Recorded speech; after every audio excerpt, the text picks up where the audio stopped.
Hi. Okay, trees part two. Okay, the next thing that we're going to talk about are leaves. And we're going to talk about them from up close to really far away. Okay, so leaves are little planes, little photovoltaic, photosynthesizing planes. And so here is a plane.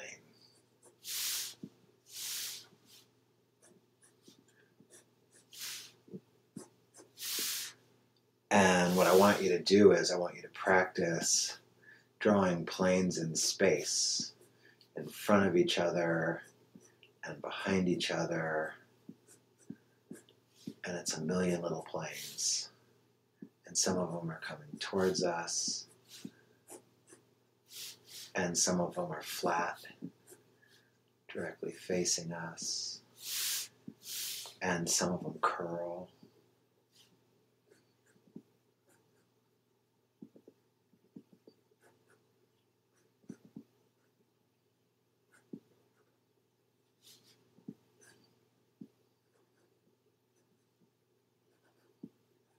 It's really nice when we can see two sides of them.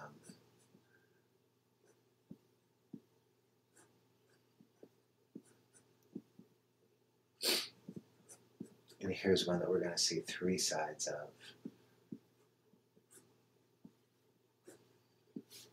So the leaves are these little planes and they do all these things. This time I'm just curling up one corner of this one.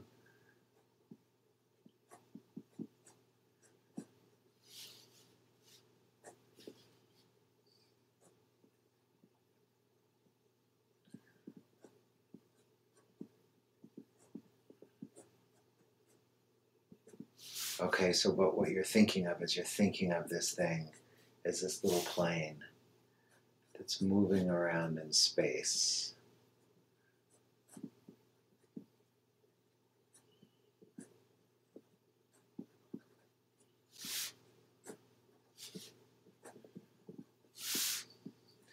And we can shade them the same way that we would shade any other plane. So let's say, for instance, the light's coming from over there.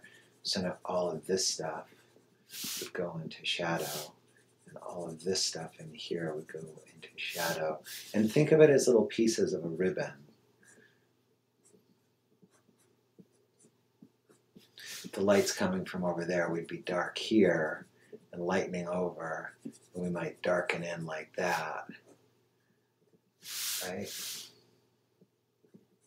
So practicing thinking about ribbons is a good place for us to start with this. Here we're just going to be seeing the dark side of that one. And then the individual leaf shape, whether it's, and you can get like a book to identify trees and you can look at leaf shapes. You know, there's this shape. It has a split down the middle and it has a little guy like that on it. There's this shape.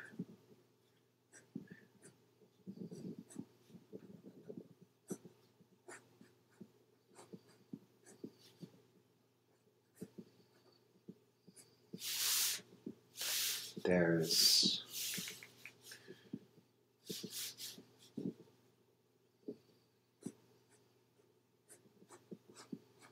kind of a long, thin shape.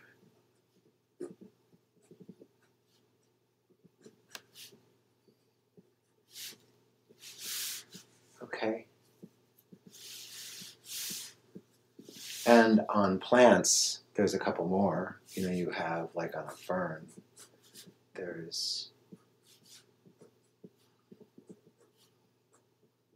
which are essentially these guys, only more rounded, and they come off on both sides.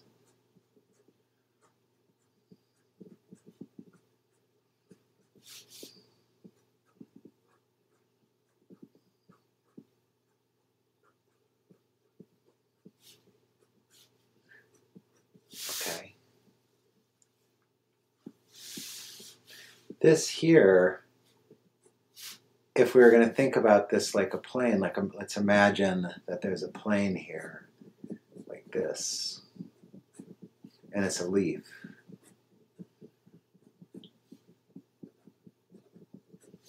Okay, so let's take that and scribe it onto our plane.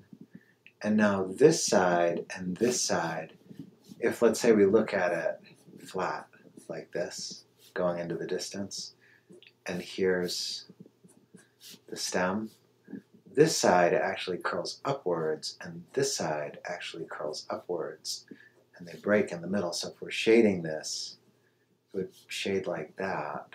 Does that make sense? So if the light source is over here, like this side drops into shadow and that side drops into shadow, but it's like two planes coming together along a center line.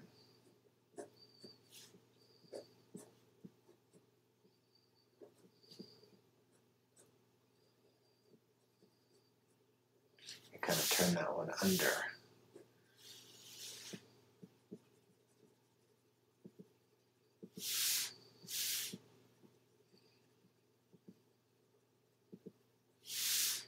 Okay, so this is when we're looking at a leaf up close, and you can get leaves in the forest, or you can get leaves off of any tree and take them home and study them and keep them around, and that will all help, okay?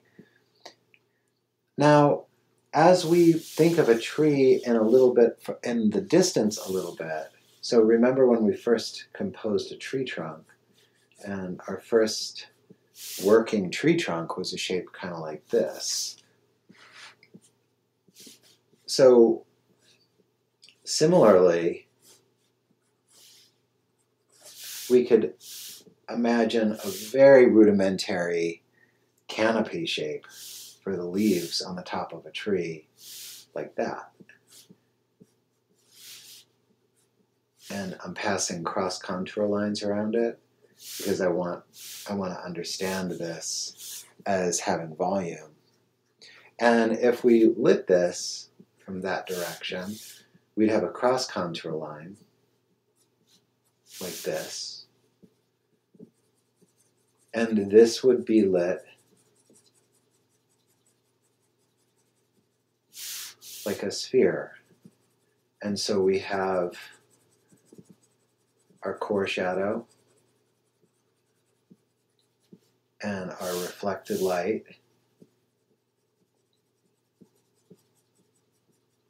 and our halftone,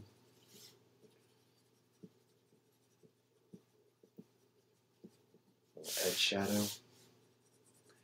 This would be a little darker.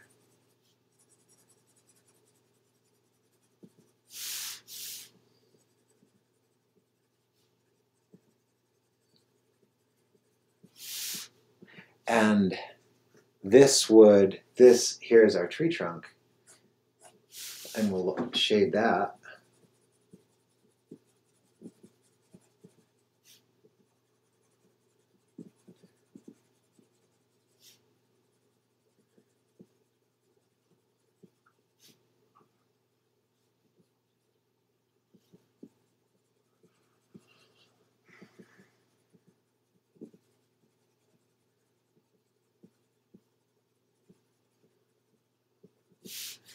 And then we can take and cast a shadow from the overall leaf shape onto this.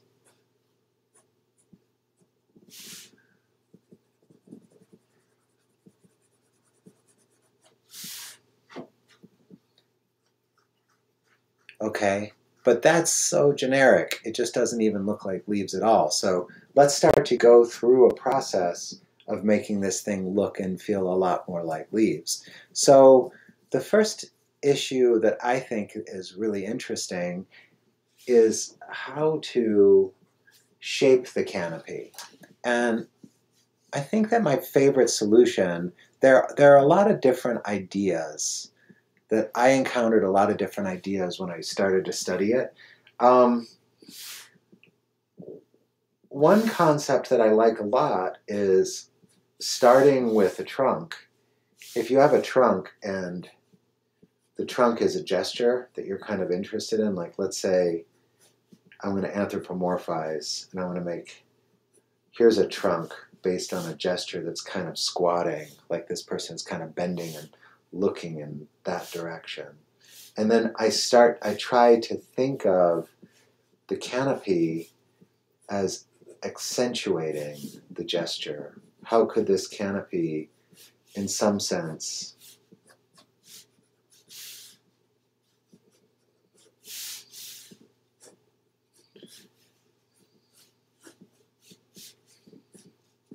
and that's one way to get a shape that you could start to work with as a tree canopy. Another way to get a shape is just to take a small shape. Like, you can start out with some geometry. We can start like something like that and start to blend shapes. Like, for instance, here's a triangle that I'm going to blend.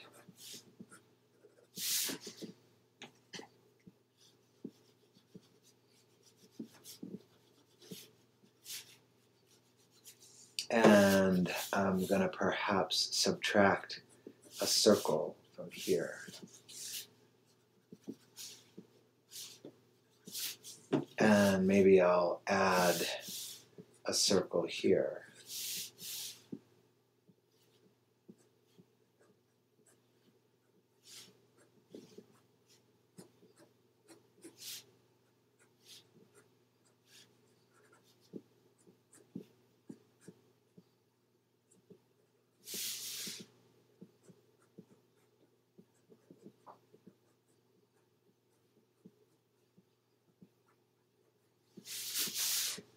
Okay, and it does start to approach some complexity. It does start to have some complexity. So here's a triangle with a section subtracted.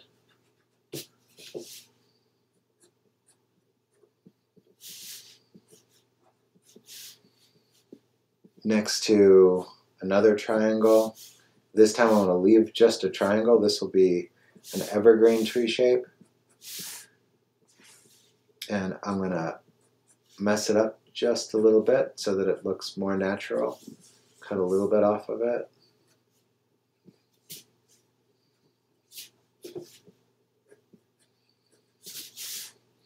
And I want to put that next to a kind of top-heavy set of squares.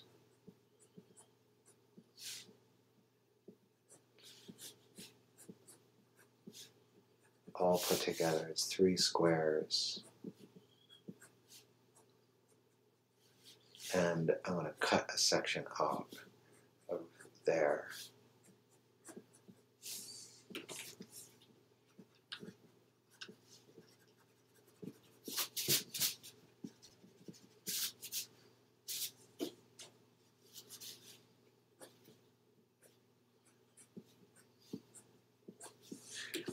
And that makes me want to see something kind of opposite. So if, say, I took and I did a bottom-heavy set of squares.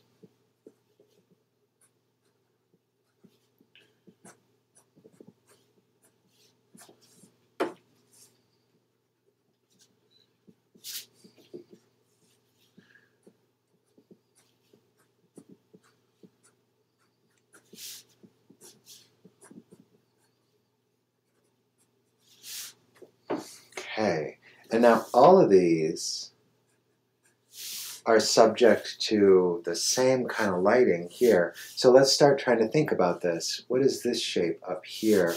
Say the light's coming from over there. And this could be another shape. Like that. And this could be yet another shape.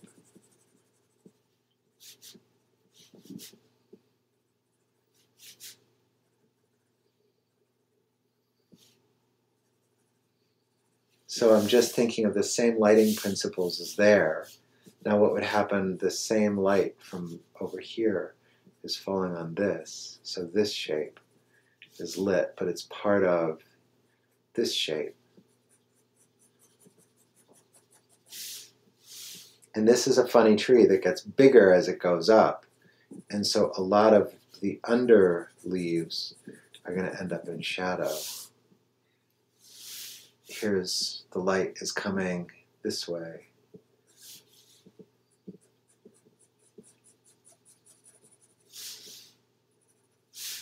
And here the light coming that way. There's a cast shadow of that tree, and there's a cast shadow, and there's a cast shadow.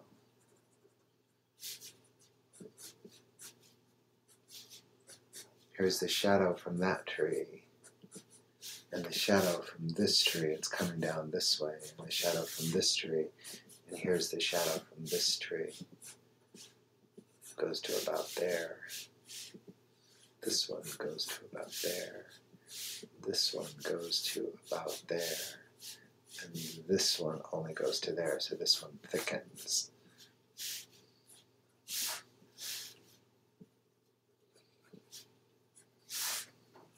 Okay, and that's an okay little set of trees for the distance, right? That's perfectly fine. So now the tree that's up close to you ends up being rendered kind of like this. The tree that's in the distance ends up being rendered kind of like this. We could go into the further distance. The way that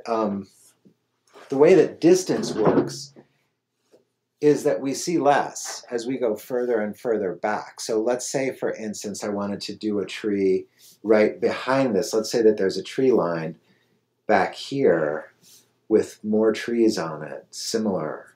But now it in the deep distance, it's going to become harder for us to distinguish those trees. Okay, but there's still a kind of bottom shape to them. But as things go back in space, contrast lessens. So you have less light and you have less dark, and simply contrast just lessens. And so we might say, okay, so instead of going to as dark as we went to, and instead of going to as light as we went to, so this can literally start to become kind of like a single shape, although it has tree character to it.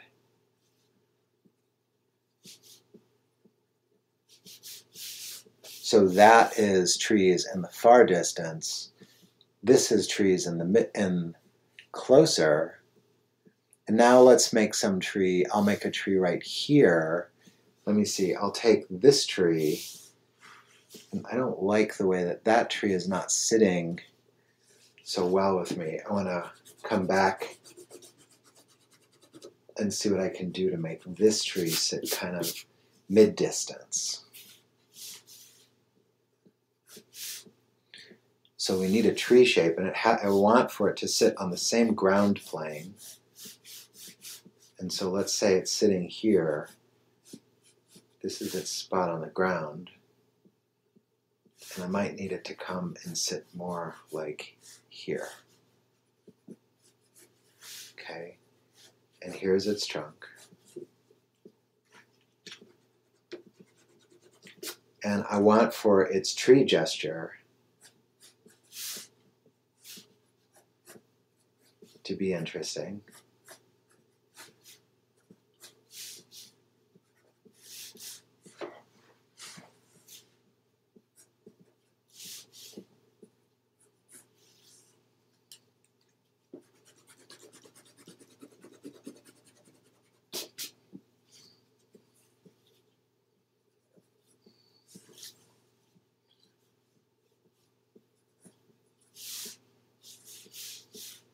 Here's a branch shape coming out.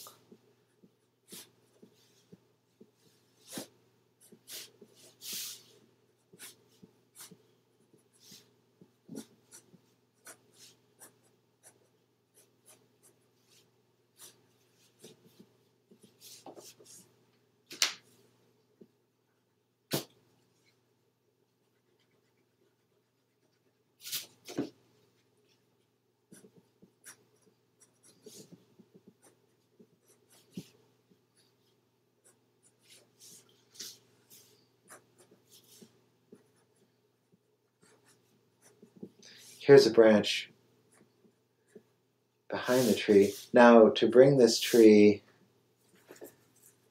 I kind of am having a hard time getting this tree to go exactly where I want it to go. Now it's starting to feel like a little bit of a foreground tree. I want to do this here. I want to make a tree right there. Just going to make a simple shape. There's a simple shape, kind of based on the triangle, okay? But I want to take the bottom of it and I want to push it outward some. And like there's a square in there. And, okay. So here's a triangle and a square. And I'm going to erase these. So you can see there's a background tree there. So now I'm going to start to move this forward. Here's a tree shape, okay?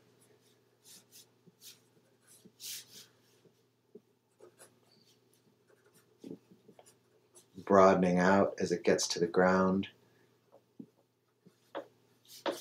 Using the roots to establish that kind of turn.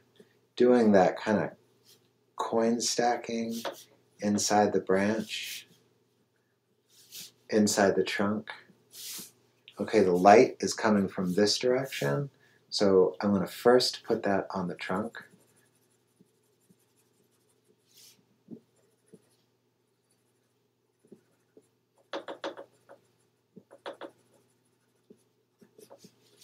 And I'm also going to put a cast shadow on the trunk here, a nice big cast shadow.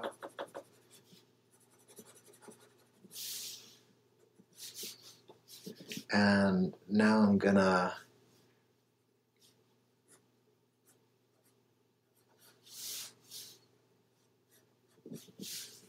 cut a light across this.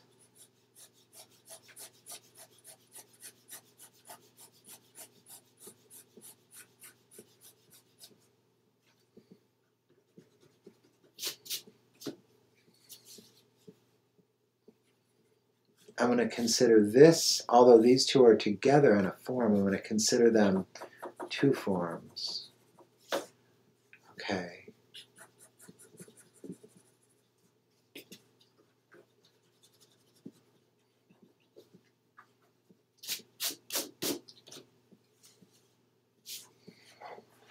Okay, so now that we've moved into, from the very, very background, closer still, now we start to have this thing happen where we can start to see more details, okay? So one of the details that we see is that inside the shadow shapes we can build just like what we did on the trunk. Like here's a trunk, and on this trunk I'm going to build the shadow shape with the texture of a trunk.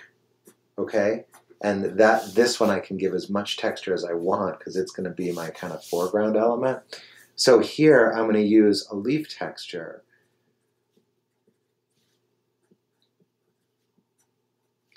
Imagining kind of a pointy leaf texture. And as I move into shadow,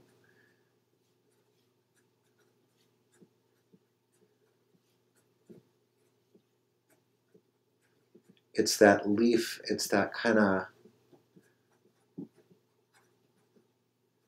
and I want to be leaving air inside of there. I'm not looking to fill that in with a full blackness.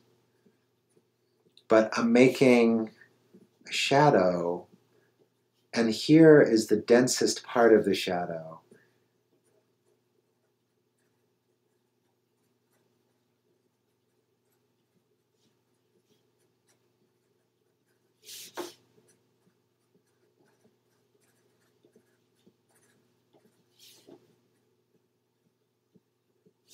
Here I'm turning out of the shadow.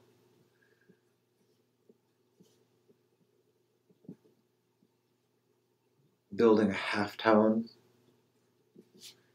Back in, I want to densify the area of core shadow.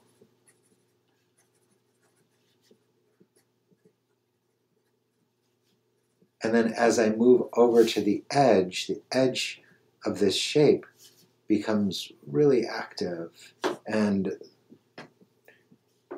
the leaves they're not continuous.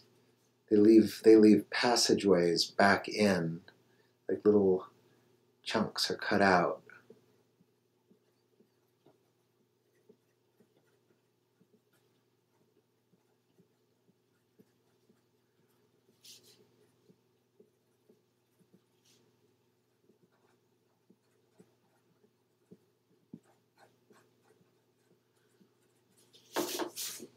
Okay, and same over here. This edge is this really active edge.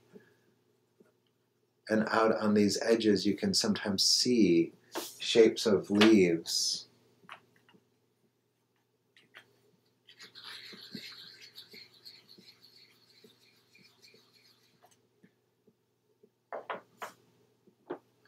And as you pass through the middle, you want to leave an area that's kind of open, that doesn't really have much detail in it. And that will give the effect of light hitting this.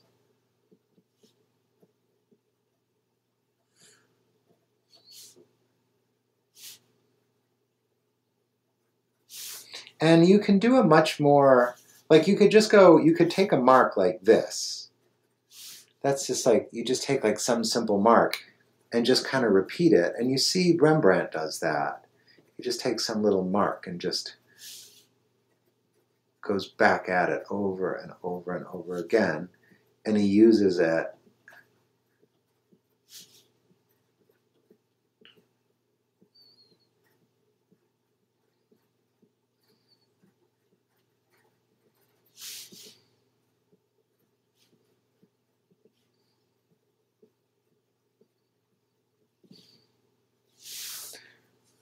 and you can see the tree starts to have a kind of a fullness and a textured effect. It feels lit, with a kind of a luminosity. A lot of times towards the center of a tree, you're just going to have a much deeper darkness as you move in here into the center branches.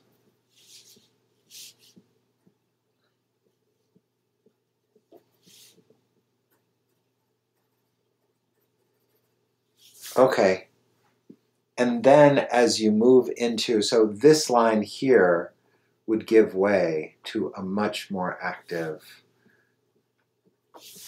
shape.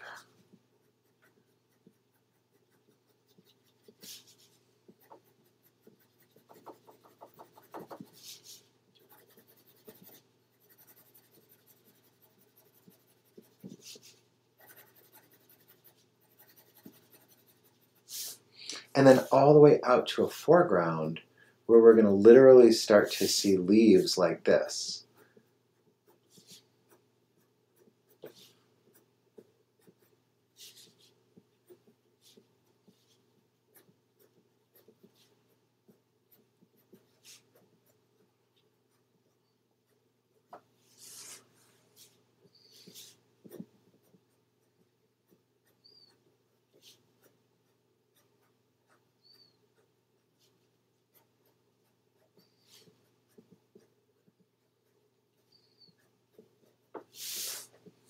Okay.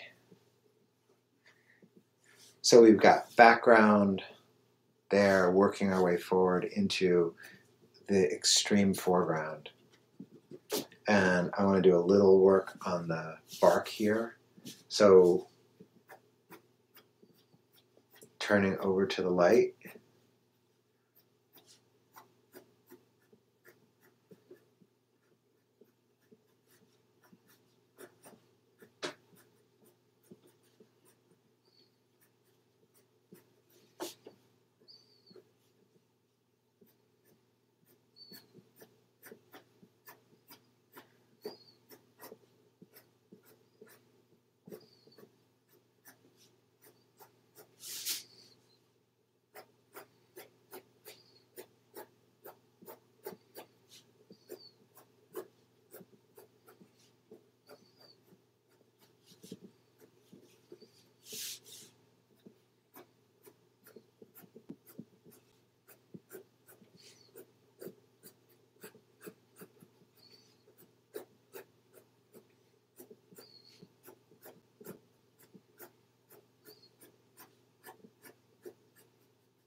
And the leaves that come off this tree, you see much more the shape of. They still partake in these big masses. Like this could be a mass of leaves right here in the foreground, like this. And this could be a mass of leaves here in the foreground. And you can take that mass of leaves, you can overlap it here, you can consider it as having a top side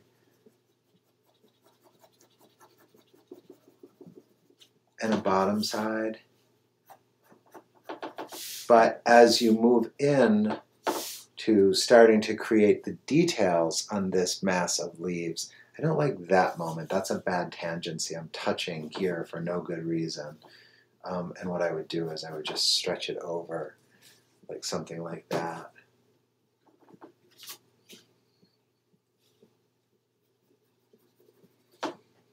And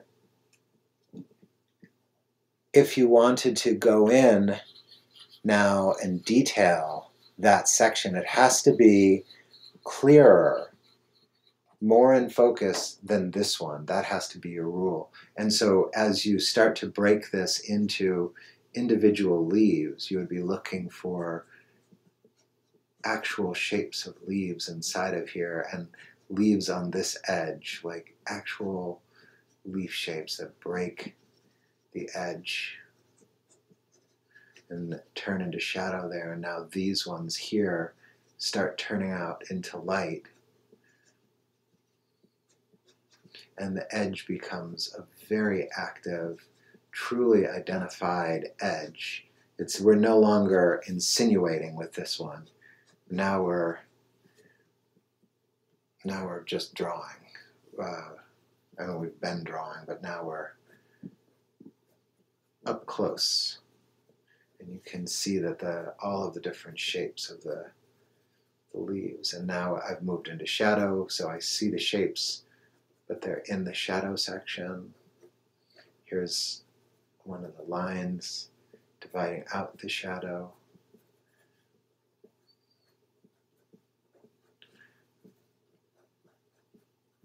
So one of the reasons why I would rather draw a forest than a single tree is, in a sense, drawing a single tree is a little bit impossible. You know, there's no frame of reference. When you draw a single tree, you're stuck without being able to give the viewer, you can't give the viewer anything to compare to. And so because the viewer doesn't have anything to compare to, there's no way to get enough detail. Whereas if we detail the midground less than we detail the foreground, and if we did detail the foreground less than we detail the midground, we've done an entire job.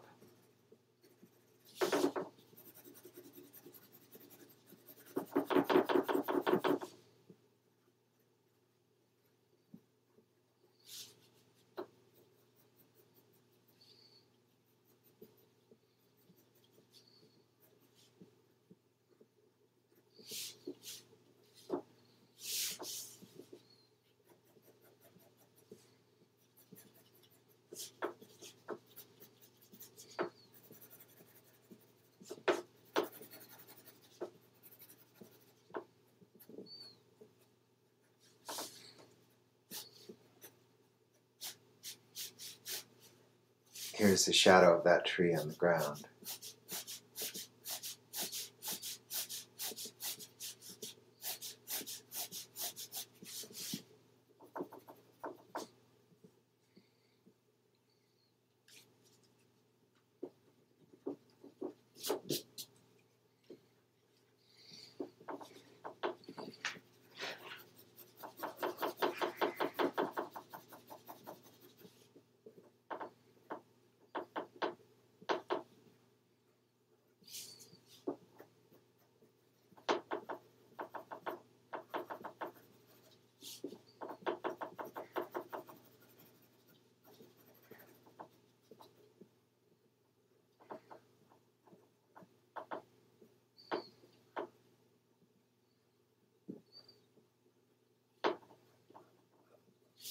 And because I'm trying to hurry up right now, I'm just doing the edge, insinuating the shadow, looking for a little bit of detail inside.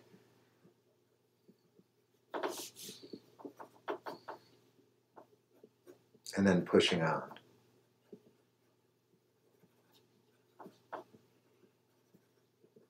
Foreground can go black.